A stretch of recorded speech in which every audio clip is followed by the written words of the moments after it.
Now, as you know, chums, here on this channel, what I like to do is get to the truth, to tell you exactly what I can find out, so that, behind all the headlines and the scandal and this is happening, that's happening, what's really going on? Now, the big talking point, obviously, over here right now is this man, the former royal known as the Duke of York, Prince Andrew, still remains a prince, and of course the other two out in Montecito.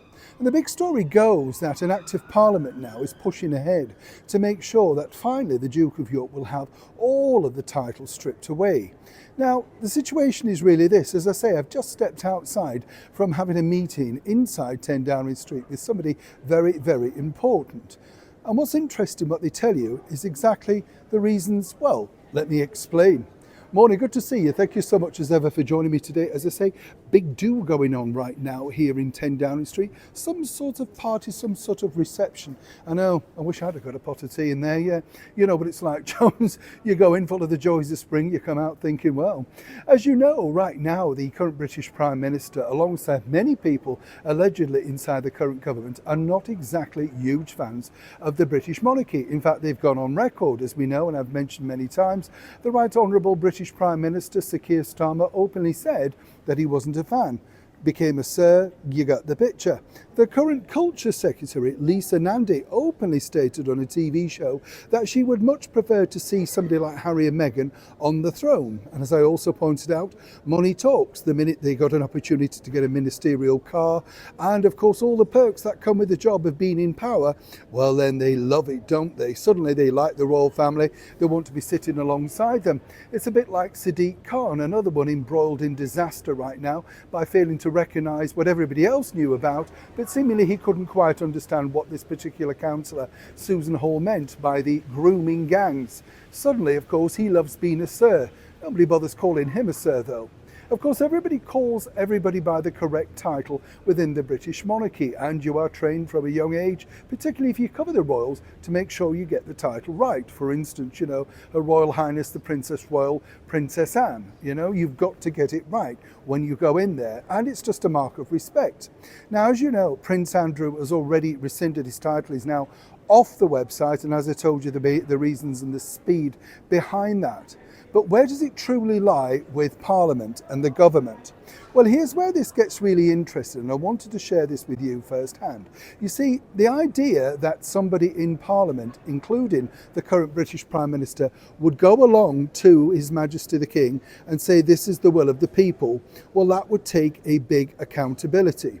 And right now, as you can imagine, the current British Prime Minister is engulfed in all sorts of problems with the China deals, with the rape gang stuff, with just simply trying to govern the country, which is proving an unmitigated disaster.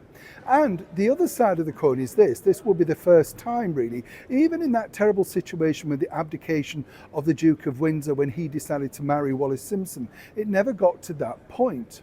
Now, the reason why I've been told from an excellent source, as I say, inside 10 Downing Street, is that truly nobody would want to go against the Crown. You see, whoever minister, whatever minister did that, the British Prime Minister, whoever, if that was he was gone and somebody else took his place, well, they would be the minister always remembered for that.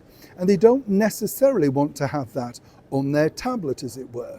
So the only way that this really could go, and really many people are suggesting in some respects, what difference would it now make? What you've done is remove that person away from royal life. He's not going to be invited to royal events. And all this hypothetical stuff about William's coronation, that could be many, many years off. What difference does that make? Regarding Harry and Meghan's titles, again, this would really have to come from a personal level from His Majesty the King, not from the government. The only thing that William could do in the fullness of time would to be to push that forward. But at that point, let's think about, say, if, whatever age Charles is now, he may go into his 80s and further. So would the public appetite suddenly still be that strong? And that's the feeling that I'm getting from talking to senior officials inside number 10 Downing Street. So for all of those that are saying this is the next move, this is what's happening, it would really now take the will of the people to start a petition and for the monarchy to be turned upon the British public at that level. What one would suggest would happen is that Andrew, alongside his wife Sarah Ferguson, would simply step back, and, well, in the fullness of time, clearly will be forgotten. As I said previously, though, now the book's out, Prince Andrew can look at that book and decide on which course of action and direction and what he wishes to talk about in the future he may take. That's truly where we're at with this story today. Neil Sean, 10 Downing Street, London.